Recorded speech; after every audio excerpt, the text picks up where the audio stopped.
Olá, eu sou o pastor Fernando Francelino e você está no canal oficial da Igreja CI. Se você ainda não é inscrito no canal, quero te convidar a se inscrever agora e ativar o sino para receber as notificações dos nossos próximos vídeos. Você assistirá agora uma mensagem de boas novas, o Evangelho do nosso Senhor Jesus Cristo, que revelará o teu caminho e te ajudará a desfrutar da vida abundante e eterna que o Senhor tem para você. Que Deus te abençoe. Você que tem Bíblia, abra ela em João, capítulo de número 5. Evangelho escrito pelo apóstolo chamado, o apóstolo do amor, João. Aquele que reclinava a cabeça, no ombro de Cristo. Aquele que falava sobre si mesmo como o apóstolo a quem Jesus amava. E de todos os discípulos, talvez por ser o mais próximo de Jesus, foi o que mais falou sobre o amor de Deus. Porque eu creio que é por aí que as coisas fluem. Quanto mais próximos do Senhor nós estamos, mais amor nós temos no coração, mais discernimento sobre o amor de Deus nós temos no coração, mais amor recebemos e por isso mais amor doamos. Essa canção, ela diz isso, enche-me até transbordar. Do que mais o Senhor nos enche de mais especial, senão do seu amor? É por causa do seu grande amor que nós não somos consumidos. Nós não nos autodestruímos por causa do amor de Deus sobre nós.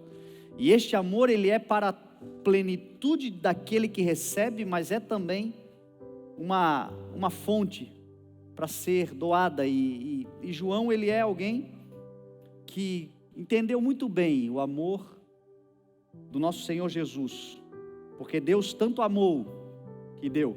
Foi João quem escreveu o que Jesus Cristo disse, porque Deus tanto amou o mundo que deu o seu Filho unigênito para todo aquele que nele crê não pereça, mas tenha a vida eterna. Este texto, esta frase de Jesus, você não vê em nenhum outro evangelho, você vê no evangelho de João. Então as cartas que ele escreveu, elas falam sobre o amor de Deus, o amor em nós e através de nós. E o capítulo 5, que é o que nós vamos ler, mostra uma expressão de um amor gracioso do Senhor. E é um texto que eu já li, é um dos textos que mais me inspiram, é um texto que eu já preguei algumas vezes nesses anos que eu tenho ministrado a palavra. Porém, hoje, especialmente hoje, o Senhor me deu algo que eu ainda não falei, que tem uma correlação direta com este momento que nós estamos vivendo, o ano de 2020, a pandemia, a crise. Então eu creio que o Senhor vai falar muito aos nossos corações. Creio que este mês de agosto não será de desgosto, como tantos falam, mas será um mês a gosto do Senhor, e nós passaremos por ele alegres, felizes, sabendo que o amor do Senhor está sobre nós, amém? João capítulo 5, a partir do verso 1, nós vamos ler até o 14, diz assim: Algum tempo depois, Jesus subiu a Jerusalém para uma festa dos judeus.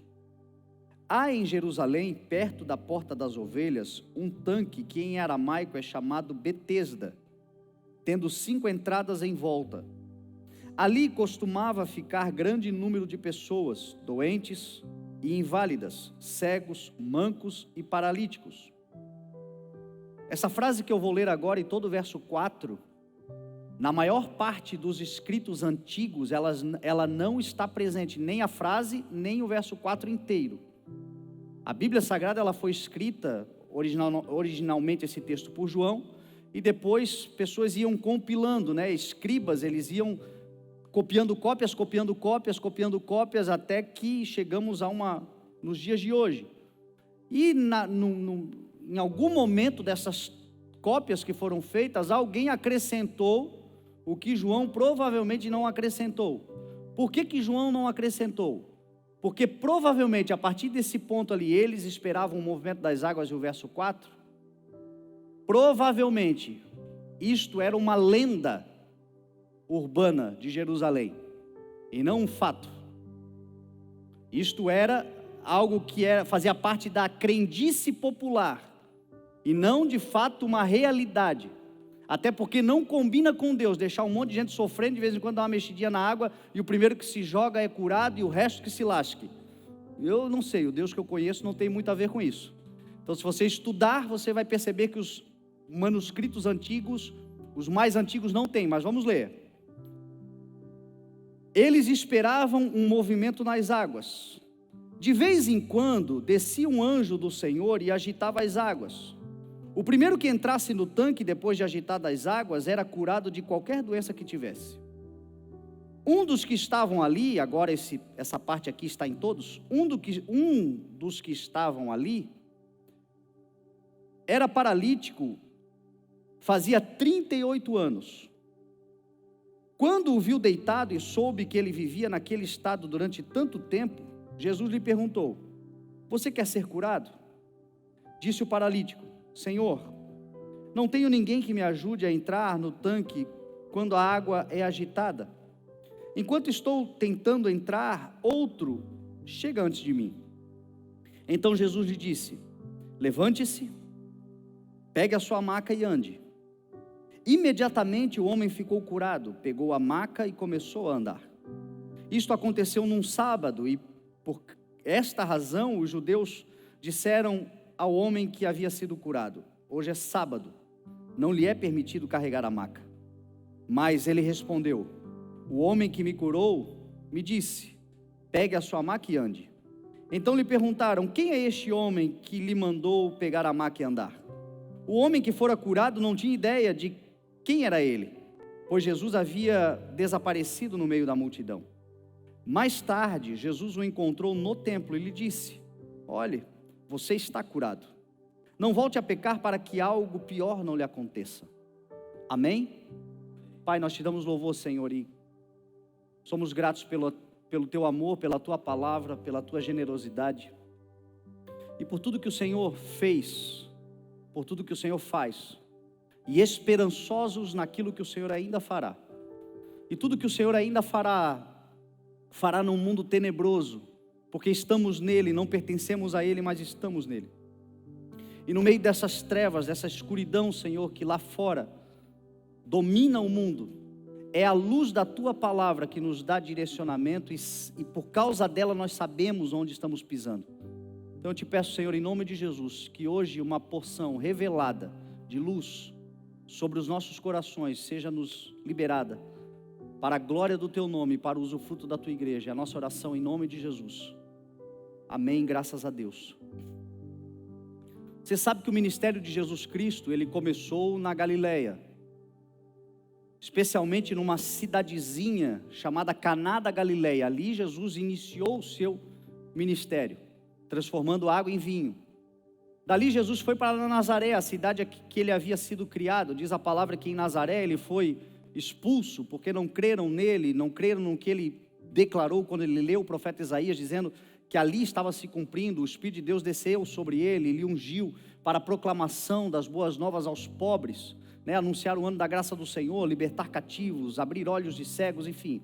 Jesus disse que aquele momento havia chegado, e os seus concidadãos, da cidade onde ele havia sido criado, lhe mandaram para fora, e aí ele estabeleceu a sua base em Cafarnaum, uma cidade que significa vila de descanso. Era uma cidade à beira do mar da Galileia, uma cidade estrategicamente bem localizada, porque ali em Cafarnaum passava a popular Via Maris, que era uma rota, nos tempos de Cristo, comercial muito importante, que ligava a Babilônia, a Pérsia, a Europa, ao Egito. Então ali era um lugar muito estratégico. Jesus se posicionou naquele lugar, e a partir daquele lugar Jesus começou a pregar o Evangelho, as boas novas, anunciar o reino de Deus, libertar cativos, proclamar o ano então da graça do Senhor. Mas é importante que a gente saiba, porque quando a gente fala de cidade, quando a gente fala de território, quando a gente fala do tempo em que Jesus pregou, foi pelas cidades, foi por todo Israel pregando, por conta da nossa realidade atual, nós às vezes não temos ideia da noção da dimensão do território de Israel, e especialmente nos dias de Jesus, das cidades em que Jesus estava. Só para você ter uma ideia, o território de Israel, toda a nação de Israel, cabe 4 vezes dentro do estado de Santa Catarina. O estado de Santa Catarina, dentro do território do estado de Santa Catarina, você coloca 4 nações de Israel. Hoje, não é no tempo de Cristo, hoje Israel cabe 4 vezes dentro do território de Santa Catarina. A Galileia é uma região no norte de Israel, muito pequenina até hoje. O mar da Galileia é na verdade um grande lago de água doce, que a sua maior extensão tem 22 quilômetros, do ponto mais extenso. Então é um lago de água doce que recebe as águas que vêm, né, do Jordão, que desagam ali. E no tempo de Jesus, inclusive, as cidades eram, na verdade, cidadezinhas, eram cidades muito pequenas, cidades sem expressão, cidades de tão pequenas no tempo de Jesus e tão desprezíveis no tempo de Jesus, pelo povo da Judéia, de Jerusalém, era tratado como, pode vir alguma coisa boa de lá. Não foi o que Natanael disse quando ouviu falar que Jesus havia sido revelado? Ele disse: Jesus da onde? De Nazaré. Nazaré, pode vir alguma coisa boa de lá? Eram cidades muito pequenas, cidades sem expressão alguma, cidades que hoje se comparam a menos do que um bairro da nossa cidade. Talvez as cidades que Jesus Cristo estava, especialmente Caná da Galileia, que era uma cidade menor ainda, Nazaré, as cidades que Jesus começou a proclamar o Evangelho, se fossem comparadas nos dias de hoje, talvez seriam equivalentes a um condomínio que você mora. Talvez você mora num condomínio aí que tem 2, 3 torres, cerca aí de 500 pessoas, 600 pessoas. Muitas das cidades que Jesus começou a proclamar o Evangelho eram cidades equivalentes ao condomínio que você mora, ao setor, né, a área da universidade que você estuda, o bloco, né, Univale é usado a bloco. Talvez menores, talvez tenha mais gente no bloco da universidade que você estuda do que nas cidades onde Jesus Cristo pregava o Evangelho. O que eu estou querendo dizer com isso? Eu estou querendo dizer que, apesar de Jesus ter começado num lugar tão desprezível, ele mudou a história da humanidade. A palavra que ele pregou transformou e transforma e transformará vidas e mais vidas. Hoje somos 2,5 bilhões de habitantes na terra que professam o nome de Jesus. Ele provocou uma verdadeira revolução extraordinária, a partir do nada. A matéria-prima do Senhor para realizar grandes coisas é trazer à existência coisas que não existem como se já existissem. E nós esperando acontecer um grande evento para a gente começar algo extraordinário. E nós esperando que o Senhor abra uma grande porta, uma grande igreja, quando nós podemos começar a mudar a história do nosso condomínio, da nossa faculdade, a partir do nosso quarto, a partir de um lugar pequeno, a partir de pouca visibilidade, mas o Senhor transformar completamente vidas, porque nós cremos no que carregamos. Nós também fomos ungidos pelo mesmo Espírito para começar a proclamar, ainda que seja em lugares pequenos, haverá uma grande revolução. Jesus começou ali, e ele foi se expandindo até que ele chega em Jerusalém, que é o lugar onde o texto fala. Ele chegou a uma festa. Quando Jesus chegou em Jerusalém, provavelmente ele foi muitas vezes a Jerusalém, ele circulou muito por Israel. Talvez esta fosse a primeira vez que ele tinha ido em Jerusalém, porque o texto diz que o homem não reconheceu ele. Jesus sumiu no meio da multidão. A gente sabe que chegou um tempo do ministério de Cristo que Jesus não conseguia se desvencilhar da multidão. A multidão lhe perseguia de tal forma que para ele poder descansar ele tinha que ir para desertos, porque ele era extremamente popular, conhecido. Mas aqui ele sumiu no meio da multidão, ele não era conhecido ainda. Já ouviam falar de Jesus, já se ouvia falar de um tal profeta que surgiu na Galileia e que vinha fazendo milagres, e as pessoas já estavam curiosas para saber quem ele era. Quem era esse homem, mas ainda não o conheciam pessoalmente, só de ouvir falar. É assim que o Senhor começa a trabalhar conosco também. Antes de sermos conhecidos pessoalmente, as pessoas ouvirão falar daquilo que o Senhor está fazendo em nós e através de nós. Então não se preocupe com popularidade, preocupe-se em carregar o Espírito Santo de Deus da promessa, porque Ele, no tempo dele, vai tornar evidente todas as coisas. E Jesus foi para Jerusalém. Jerusalém é uma cidade que é chamada a cidade aonde habita a paz. Agora, isso também é muito contraditório, porque se você estudar a história de Jerusalém desde a Bíblia e fazer um paralelo com a história da humanidade, mesmo nos livros seculares, você vai descobrir que Jerusalém, ela é uma cidade que ela viveu grandes conflitos, é uma cidade que passou por grandes guerras, é uma cidade que foi destruída e incendiada várias vezes, é uma cidade que passou por muitas adversidades, e até hoje, mesmo em períodos ditos de paz, é uma cidade que ela é tensa. Nós estivemos lá no final do ano passado, e quando você entra em Jerusalém, você vê tensão. Ela está atravessando um tempo de paz, mas você vê tensão. É uma cidade, a Jerusalém antiga, é uma cidade de aproximadamente 1 quilômetro quadrado, dentro das suas muralhas. 1 quilômetro quadrado, não é uma cidade grande. No tempo de Cristo era um pouquinho maior ainda, mas também não era muita coisa. As muralhas que existem agora são de 1.500, então elas são um pouco menores, dá ali cerca de 900 metros quadrados, mas ela é dividida em 4 bairros: o bairro cristão, o bairro armênio, que é um bairro cristão, porém, que é um povo cristão, porém com uma doutrina diferente. Então assim, você sabe como é que a gente lida com gente que tem doutrina diferente da gente, né? É meio tenso o negócio, não é não? Aí você tem o bairro judeu e você tem um bairro muçulmano. Então você imagina, muçulmano vivendo com judeu dentro de um espaço de 1 quilômetro quadrado, convivendo com cristão que convive com armênios. Então até hoje é uma cidade extremamente tensa. Você vê guardas por todos os lados, segurança por todos os lados. Você anda, você vê tolerância entre eles, mas há também tensão. Não pisa no meu calo.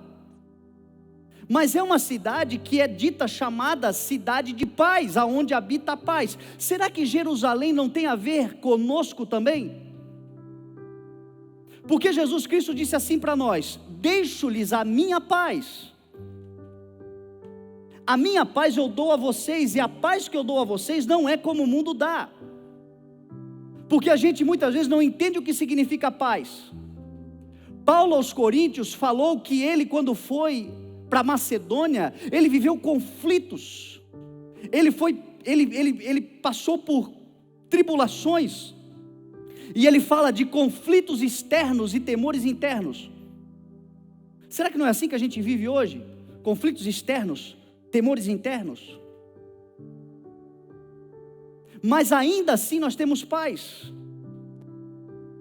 porque a nossa paz não é a paz como a gente acha que o mundo dá. Paz para o mundo é levantar os pés numa rede, tomando uma água de coco, sem ter problema nenhum, sem ter confronto nenhum, sem ter adversidade nenhum, sem ter temor nenhum. Não é esta paz. Por isso que Jesus disse: eu deixo a vocês a paz que eu dou é diferente do que o mundo dá. Por isso não perturbe o coração de vocês, mas tenham ânimo, porque a paz que o Senhor dá, a terminologia, o nome é Eirene.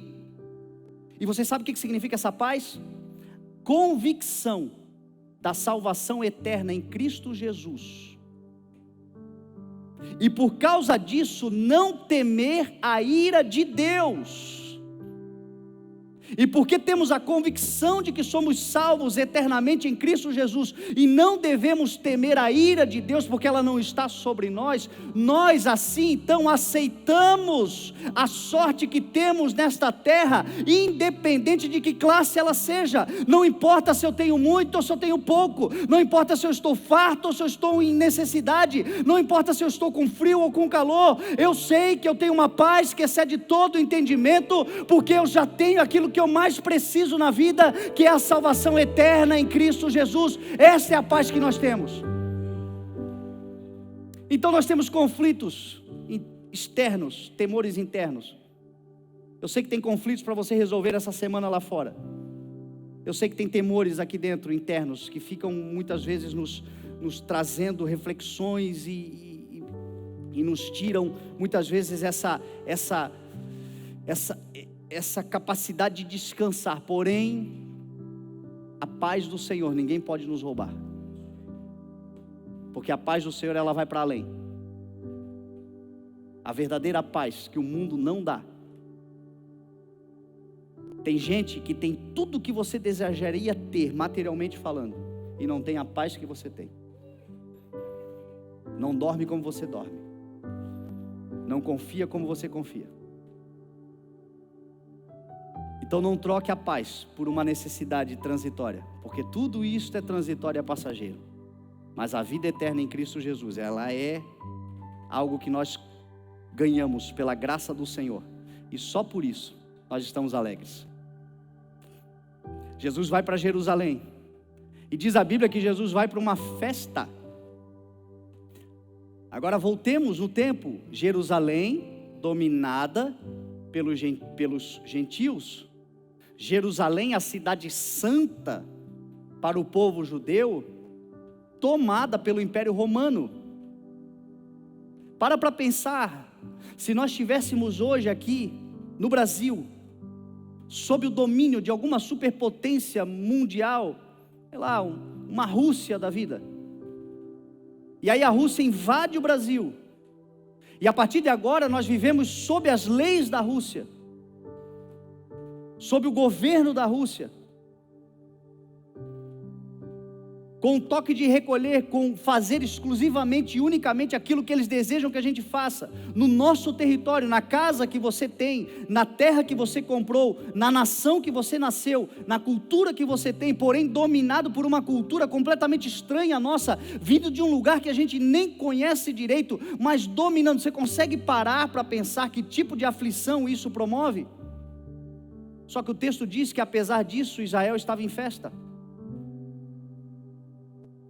Porque quando eu entendo o que é propósito, o que é promessa, quando eu entendo o que o Senhor me chamou, quando eu entendo que eu sou herdeiro, eles são herdeiros por causa dos patriarcas, nós somos herdeiros por causa da fé, nós nos tornamos um em Cristo, eles por causa da promessa e nós por causa da fé no Senhor, mas nós somos herdeiros da mesma promessa. Não importa quantas aflições, não importa quantas perseguições, não importa quanta tentativa de domínio, não importa quantas coisas estão fazendo, não importa quanto isolamento social, não importa quanta proibição, o nosso coração festivo, ele não se perderá, porque o Senhor é um Deus de festa e nos ensinou a celebrar a vida, porque é tempo de nós erguermos a nossa cabeça e confiar no Senhor. Eles confiavam na promessa, eles esperavam pelo Messias, eles acreditavam que apesar do domínio, eles tinham uma promessa que era maior do que qualquer outra coisa, e esta é a mesma fé que eu e você temos. O nosso Deus é um Deus que nos ensina a ter um coração celebrativo, festivo. Jesus Cristo, ele começa o seu ministério numa festa de casamento. Jesus morre e ressuscita numa festa, a festa da Páscoa. Jesus envia o seu Espírito Santo numa festa, a festa de Pentecostes. Quando Jesus Cristo voltar, será uma grande festa.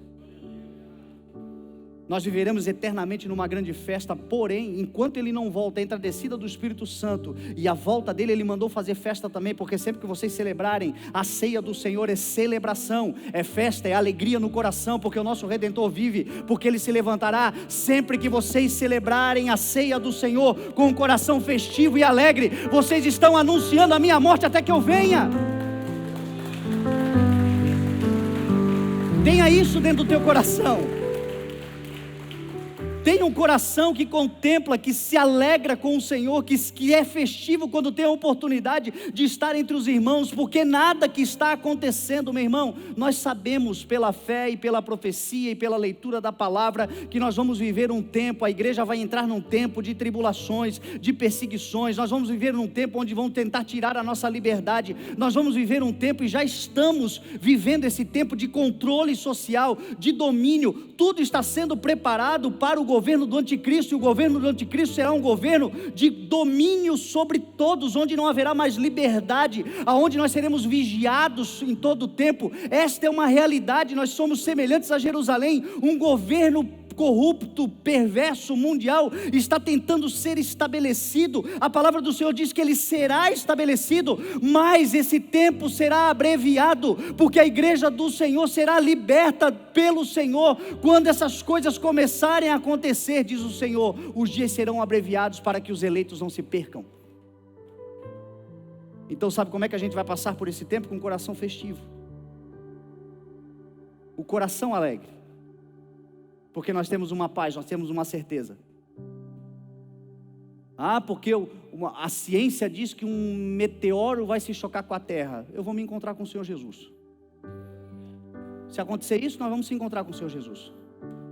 As tragédias, os acasos, as enfermidades, as pestes, as pandemias, não provocaremos, nos protegeremos, tomaremos todos os cuidados, porém sem medo, porque não nos foi dado espírito de medo, foi dado espírito de coragem, de ousadia, de equilíbrio. E esse espírito de coragem, de ousadia, de equilíbrio só é possível num coração alegre, num coração festivo, num coração que contempla a promessa, num coração que não olha para as coisas transitórias, mas contempla o alvo. O nosso alvo é Cristo. Nós estamos caminhando para lá, nós chegaremos lá e nós vamos chegar lá fazendo festa, alegria. É com grande alegria. Você já reparou quando a igreja do Senhor se une, se ajunta para cultuar ao Senhor em espírito e em verdade? Qual é o sentimento, qual é o fruto que aparece? O fruto é alegria, o fruto do Espírito é alegria, é celebração. Então não deixa o mau humor, não deixa o desespero, não deixa o desânimo, não deixa nada disso tomar o teu coração. Jesus, ele vai para Jerusalém, num tempo de festa, e quando ele vai para Jerusalém nesse tempo de festa, ele passa diante de um tanque, que é chamado de Betesda em aramaico, que fica perto da porta das ovelhas, e esse tanque existe lá até hoje. Nós estivemos lá no final do ano passado, na nossa viagem para Israel, e com um grupo que nós estivemos, nós ministramos exatamente na frente do tanque, e esse tanque, ele simboliza todas as nossas superstições. Esse tanque, ele simboliza todas as nossas simpatias. Esse tanque simboliza todas as idolatrias que nós geramos, os altares idólatras que nós geramos dentro do nosso coração. Esse tanque, ele simboliza todas as ferramentas que nós utilizamos para despertar uma meritocracia, como se o que nós podemos receber do Senhor tem a ver com o nosso esforço, com a nossa capacidade. Esse tanque simboliza muitas vezes essas correntes que a gente faz, essas campanhas que a gente faz, essas coisas que a gente precisa fazer para receber, você sabe? Coisas que nos ensinam muitas vezes a gente tem que fazer para receber. Esse tanque simbolizava tudo isso. Esse tanque até hoje lá simboliza tudo isso. Esse tanque simboliza uma água que molha, mas não limpa. Uma água que parece que tira a sede, mas daqui a pouco você está com sede de novo. Esse tanque significa uma piscina, era onde eles mergulhavam, achando que ao mergulharem naquele tanque, ao se esforçarem para mergulhar naquele tanque, atravessassem na frente de todo mundo. Sabe aquele tanque da oferta ouro, prata e bronze, que quando a tua oferta é ouro, o teu sacrifício é maior e a tua bênção é maior? Era o que esse homem estava vivendo. Ele não tinha condições de dar a oferta ouro, a oferta prata, a oferta bronze. Ele não tinha condições de chegar na frente dos outros, porque ele era um homem pobre, era um homem miserável. Ali naquele lugar eram colocados muitos pobres, muitos miseráveis, muitas pessoas paralisadas, muitas pessoas que não tinham condições. E a gente percebe até hoje que essas coisas que inventam, essas coisas que criam como pedágios para nós chegarmos na graça do Senhor, elas acabam afetando, elas acabam prejudicando os mais vulneráveis, os mais necessitados. Quando não necessitados de bens materiais, necessitados com uma fraqueza intelectual, cultural, e são engodados, são enganados. uma fraqueza espiritual, por não conhecerem a verdade, são aprisionados, porque é a verdade que liberta. Não foi o que Jesus Cristo falou? Quando eu olho para a palavra, eu percebo que Jesus Cristo, eu uso esse termo, mas enfim, não é o termo, é apenas para que a gente possa entender. Eu costumo dizer que Jesus tem um ponto fraco, e o ponto fraco de Cristo são os necessitados, são os carentes. O Senhor tem uma atração especial por aqueles que são desprezados. É por isso que Jesus começa o seu ministério na Galileia. É por isso que Jesus nasce numa manjedoura. É por isso que Jesus, sendo o rei dos reis, se esvaziou-se de si mesmo, se esvaziou de toda a sua glória, de todo o seu poder, para que nós entendêssemos algo muito especial. O cuidado do Senhor nesses dias, o cuidado do Senhor na terra, a chamada e a missão da igreja na terra, durante o seu tempo de existência, enquanto o Espírito está nos libertando, enquanto o Espírito está nos prosperando, enquanto o Espírito está nos capacitando, enquanto o Espírito está nos habilitando, a nossa missão como povo de Deus na terra é estender as mãos e ajudar os necessitados, ajudá-los inclusive a serem libertos desse engodo, desse engano. Eu fico pensando, como será diante do Senhor aquela parte da igreja que explora os necessitados, ao invés de estender as mãos para os necessitados. Porque lá em Tiago 1:27, a palavra do Senhor vai dizer: a religião que o nosso Deus e Pai aceita como pura e imaculada é cuidar dos órfãos e das viúvas nas suas dificuldades e não se deixar corromper pelo mundo. Jesus disse: eu tive fome, frio, sede, vocês me acolheram. Quando, Senhor? Quando vocês fizeram pelos meus menores, a mim fizeram. Entrem, benditos do meu Pai, e tomem como herança o reino de Deus, que foi lhes preparado desde a criação do mundo. Lá em Provérbios 22, a palavra do Senhor vai dizer que aquele que explora o pobre por ser pobre e oprime o necessitado no tribunal, o Senhor será o advogado deles e despojará da vida aqueles que os despojarem. Quem oprime necessitados, quem explora pobres, todo lucro que ele recebeu por oprimir e por explorar, ele paga com a própria vida se não se arrepender. Jesus vai dizer, o Espírito de Deus vai falar através de Salomão no capítulo 19 de Provérbios, que aquele que trata bem os pobres, empresta ao Senhor, e o Senhor lhe recompensará. O generoso prosperará. Generoso com quem? Com quem não tem, com quem necessita, com quem precisa. É por isso que nós somos, como igreja, uma igreja que faz tanta obra social, tanto trabalho social. A obra não é para a salvação, a obra é algo que o Senhor já preparou de antemão para nós realizarmos. Nós somos salvos pela graça, mas somos criação de Deus realizada em Cristo Jesus para a prática de boas obras que Ele preparou antes. Quais são essas boas obras? Os pobres vocês sempre terão consigo, cuida deles. Aí Jesus vai, e ao ver aquele homem pobre, necessitado, excluído, e saber que ele estava passando por aquilo durante tanto tempo, perguntou: você quer ser curado? Como alguém indignado. Olha a graça do Senhor, olha o que é a graça do Senhor. Jesus foi num lugar de lendas, Jesus foi num lugar de idolatria, Jesus foi num lugar onde ele não era lembrado, Jesus foi num lugar onde a palavra não era pregada corretamente, mas mesmo assim ele foi naquele lugar por causa de um necessitado que estava sendo enganado, que estava com escamas sobre os seus olhos, que estava imobilizado e não sabia como. Foi o que lhe disseram, foi o que lhe ensinaram. Quanta gente a gente conhece que está vivendo o engano, mas está vivendo na ignorância dos seus pensamentos, na falta de ensino, de realidade. Agora eu paro para pensar. Se Jesus Cristo foi nesse lugar, nós aqui como igreja CI, que pregamos a suficiência de Cristo, que pregamos Jesus como sendo tudo em todos, que não barganhamos a fé, que não ensinamos as pessoas a barganha, que entendemos o que é a graça do Senhor, que não exploramos necessitados. Se Jesus foi lá, aonde ele não era sequer lembrado, quanto mais ele estará no lugar onde ele é adorado.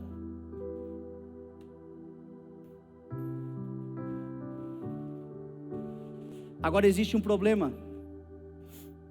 Tem muitas pessoas que estão no local onde Jesus está e é adorado, com uma mentalidade do passado. Querem ser curado. Senhor, eu não tenho ninguém que me ajude a entrar na água quando ela é mexida.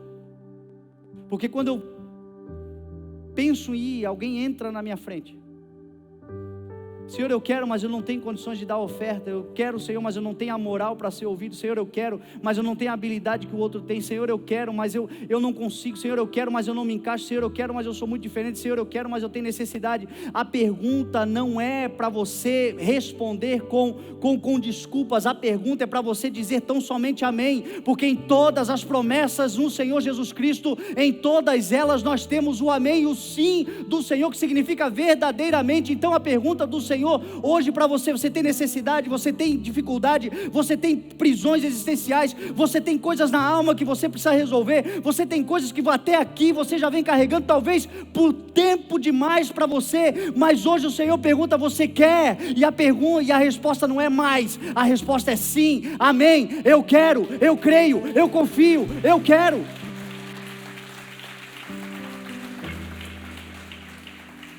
Tem muita gente dando muita desculpa para o Senhor, Senhor, mais e mais e mais, e se, e porque, talvez. Não, meu irmão, é tão somente amém. O amém deve ser dito. É por isso que o amém não é um amuleto. O amém é uma verdade absoluta dentro de você. Quando a palavra for para você, quando a promessa for para você, quando a instrução for para você, amém, você está dizendo sim, e Ele te resgata, e Ele muda a tua história, e Ele transforma a tua vida extraordinariamente, e imediatamente é chegado um tempo do de repente de Deus. Que seja esta manhã, que seja agora o de repente de Deus sobre a sua vida, o imediatamente agora, porque você crê.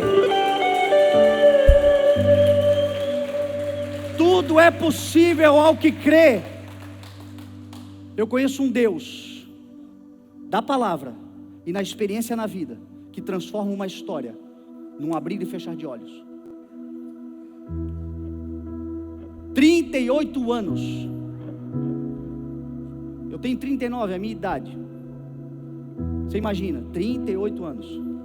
Diz a Bíblia que imediatamente o Senhor mudou a história daquele homem. O de repente de Deus, meu irmão, quando vem, muda imediatamente a nossa história. E a pergunta é: você quer? Não se sustente na realidade e nas circunstâncias. Está diante de você o autor da vida, aquele que muda, aquele que transforma, aquele que conserta, aquele que traz a existência. Você quer? Blá, blá, blá, blá, blá, blá, blá, blá. Levante-se. Eu gosto muito da versão que eu li. Talvez a tua versão, o levante-se, tem uma vírgula. Na versão que eu li, tem uma exclamação.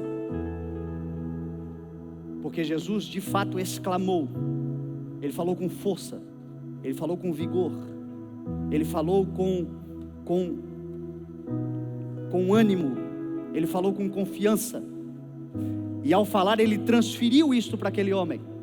E é o que a palavra do Senhor transfere para nós. Transfere força, transfere vigor, transfere alegria, transfere toda a abundância do céu para nós. Jesus diz para ele: levante-se, pegue a sua maca e ande. É o que o Senhor está dizendo para muitos de nós hoje aqui: coragem, força, ânimo. Levante-se.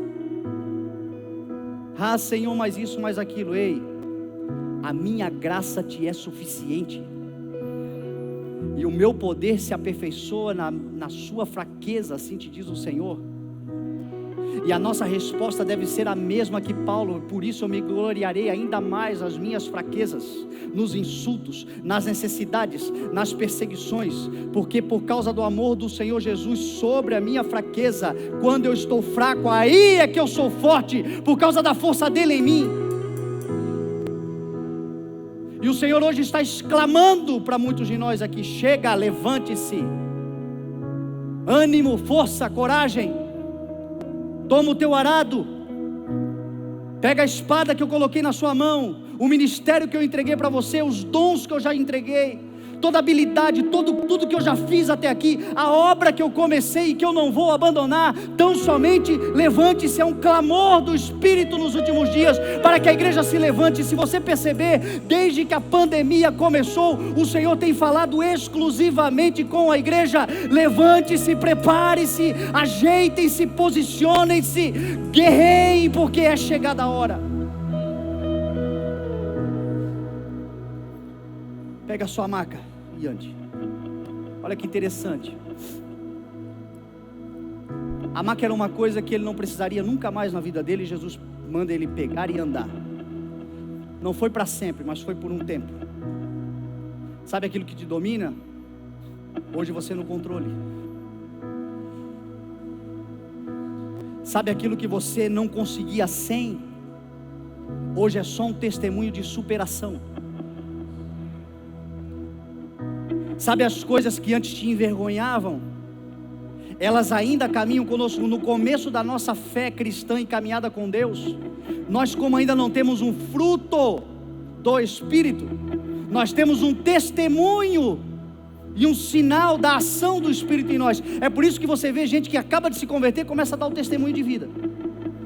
É a maca. Começa a dizer: eu era isso, eu era aquilo, eu era aquilo, eu era aquilo, e agora o Senhor fez isso aqui. Como? Está aqui, fez, Então por um tempo a gente caminha com isso. Vai chegar uma hora que essa maca não fará mais sentido. Enquanto você vai andando, daqui a pouco você começa a gerar o fruto do Espírito. E aí você já não vive mais somente por aquilo que o Senhor fez, mas você começa agora a ser um testemunho daquilo que o Senhor está fazendo. O fruto nasce, o fruto se manifesta. Mas Jesus disse: pega a maca. É o testemunho agora.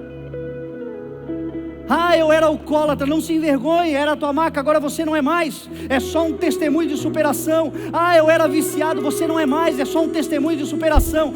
Porque ele era, porque ela era, é exatamente isso, eu fui, não sou mais, porque coisas novas o Senhor está fazendo na minha vida. A minha vida tem sido transformada.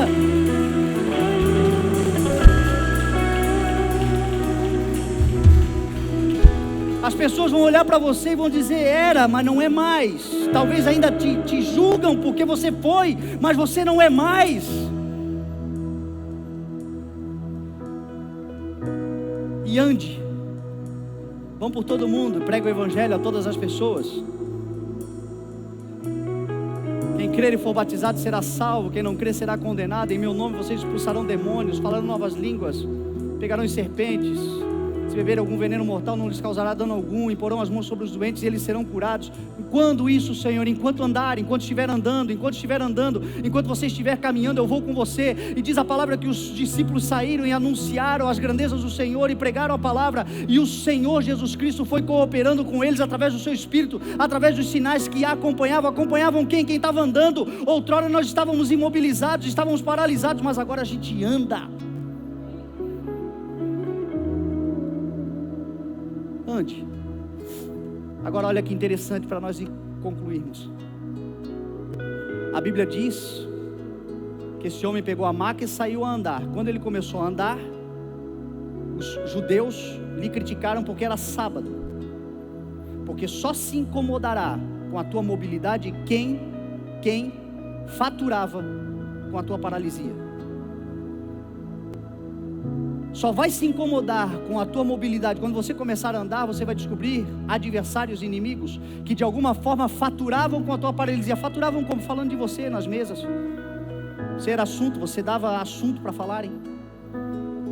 Faturavam como? Através do medo. O medo é controle. Como é que estão tentando nos segurar dentro de casa? Como é que estão tentando nos paralisar? Como é que estão tentando nos isolar? Através do medo, porque o medo controla, o medo é poder, o medo é domínio. Tem gente faturando absurdamente com a nossa paralisação. Enquanto nós estamos chorando, tem gente faturando com lenço, governando pelo medo. As mídias, os meios de comunicação, o que dá dinheiro para eles é o Ibope. Não importa, às vezes a gente fica brigando. Você já viu que às vezes a gente fica brigando porque a Rede Globo lança uma coisa absurda, aí agora tem ali aquela propaganda da Natura, e aí a gente passa a semana falando, e fala uns contra, outros a favor, outros... Não importa se é contra ou a favor, se está dando Ibope, está dando dinheiro. É por isso que a Rede Globo e essas novelas, essas televisões, quando eles anunciam coisas do tipo que para nós é um escândalo, mas a gente está tudo ali vendo, indignado, mas está olhando, para depois sair escrevendo. Para eles não importa se nós alegramos ou não nos alegramos. Se deu ponto de Ibope, quando eles forem vender o patrocínio, eles faturarão milhões. E infelizmente, a tragédia dá mais Ibope. Como disse Salomão aos Provérbios, ele disse que a calúnia, ela desce como petiscos deliciosos no interior do homem. Então, se tem uma coisa que a gente gosta, o ser humano, é da fofoca, é da confusão. E o Senhor está nos dizendo, sai de tudo isso aí, não dá Ibope para essas coisas. Vai caminhar, vai andar proclamando das grandezas que o Senhor fez. Só se incomodará com a tua mobilidade quem faturava com a tua paralisia. Então eles começaram a dizer, não pode. Quem foi que mandou você fazer isso? Eu não sei, mas quem me curou mandou eu andar, pegar a minha maca e andar. Eu não sei. Conhece alguma coisa de Jesus? Não sei muito sobre ele ainda, mas ele me curou, ele me libertou, ele mandou eu andar e eu estou andando. E no meio do processo eu vou aprendendo, no meio do processo eu vou crescendo, no meio do processo eu vou sendo santificado. No meio do processo, enquanto eu caminho, pego a minha maca e ando. Agora olha o interessante, Jesus mandou ele andar. Jesus mandou para onde ele deveria andar? Você vê no texto Jesus dizendo, ande para tal lugar, ande na tal direção, vai em tal lugar. Não, Jesus não fala isso no texto. Só que diz a palavra que Jesus vai encontrá-lo no templo.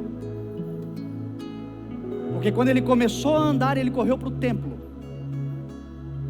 O templo aqui era o símbolo da presença do Senhor.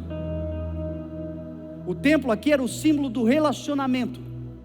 Esse homem vivia bebendo água de poço e querendo molhar-se numa piscina. Provavelmente era um nascido em Israel, conhecedor da palavra. Ezequiel capítulo 47 vai dizer que da soleira do templo nascia uma fonte e começava a jorrar água. E diz a palavra que Ezequiel tem uma visão que esta água ela ia fluindo e ela ia se tornando cada vez mais profunda. O anjo mede 500 metros no tornozelo, 500 metros no joelho, 500 metros na cintura, e depois de mais 500 metros não havia mais condição de atravessar andando, porque aquilo que antes era uma água escorrendo agora se tornou um rio que só poderia ser atravessado a nado. E por onde esse rio passava, tudo ia florescendo, florindo. Peixes e animais iam nascendo, e por onde ele passava, tudo vivia. Apocalipse 22 vai dizer que esse é o rio da água da vida que corre do trono do Cordeiro e do nosso Deus amado e Pai. Jesus vai dizer em Apocalipse capítulo 22, no final, ele vai dizer assim: o Espírito e a noiva dizem, vem. Aquele que ouvir, diga, vem. Aquele que tiver sede, venha. E aquele que quiser, beba de graça da água da vida. Jesus disse para a mulher samaritana, se você beber dessa água de poço mais uma vez, você terá sede, mas se beber da água que eu lhe der, você nunca mais terá sede, mas nascerá uma fonte em você a jorrar para a vida eterna.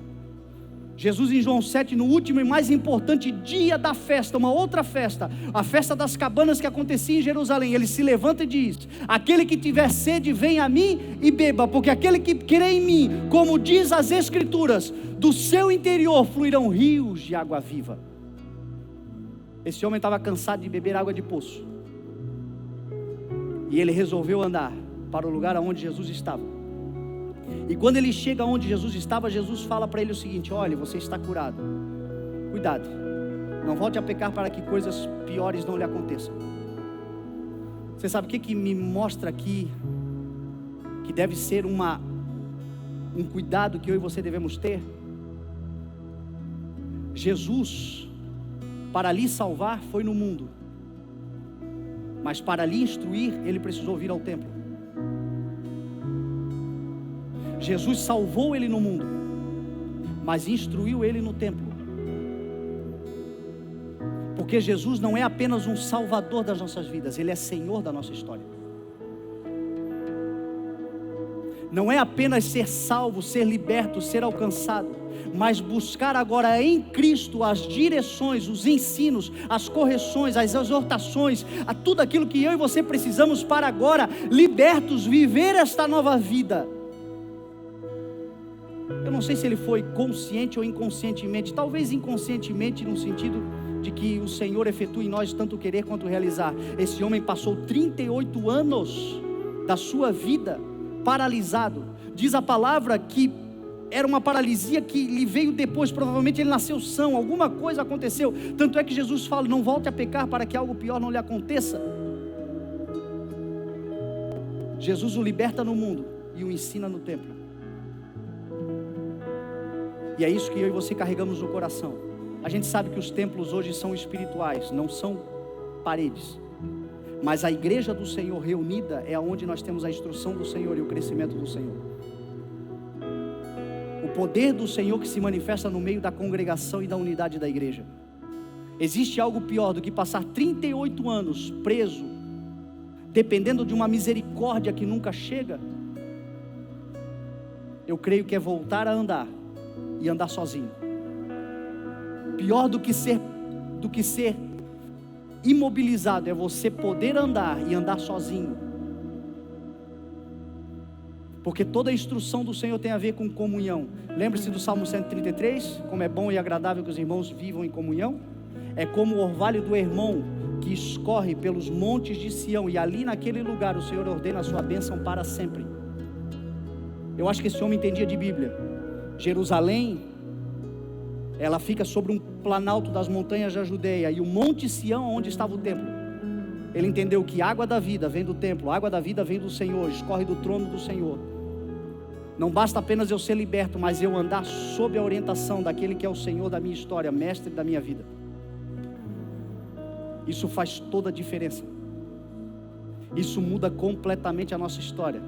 Isto faz com que as coisas velhas de fato vão ficando para trás e cada vez mais longe de nós, e coisas novas vão surgindo, porque aonde nós vamos aprendendo, onde nós vamos crescendo no conhecimento e na graça do Senhor, aonde nós vamos dando liberdade para o Senhor não ser apenas o Salvador, aquele que cura, mas ser o pastor e bispo das nossas almas, é poderoso que o Senhor começa a fazer, e Ele jamais abandona a sua igreja, o seu povo. A igreja é chamada para ir lá fora. E lá fora simplesmente dizer, você quer? Seja curado, seja transformado, seja liberto, em nome de Jesus, seja alcançado. Mas a igreja também é chamada para ser coluna e baluarte da verdade, onde a gente aprende na instrução do Senhor, cresce no Senhor, avança no Senhor, somos fortalecidos pela graça e o conhecimento do Senhor em nós. E coisas piores jamais nos acontecerão. Se você está em Cristo, não tema mais coisas piores do que você já viveu. Essas coisas já se afastaram. Se o Senhor te deu a capacidade de andar e você resolveu andar com Ele, você pode ir sozinho, mas você resolveu pegar na mão dEle, não tema, não tema mal algum, porque o Senhor está com você, a vara e o cajado dEle lhe protegerão. Ele preparará uma mesa para você, Ele ungirá a sua cabeça com óleo, o teu cálice transbordará, e certamente você voltará à casa do Senhor enquanto viver.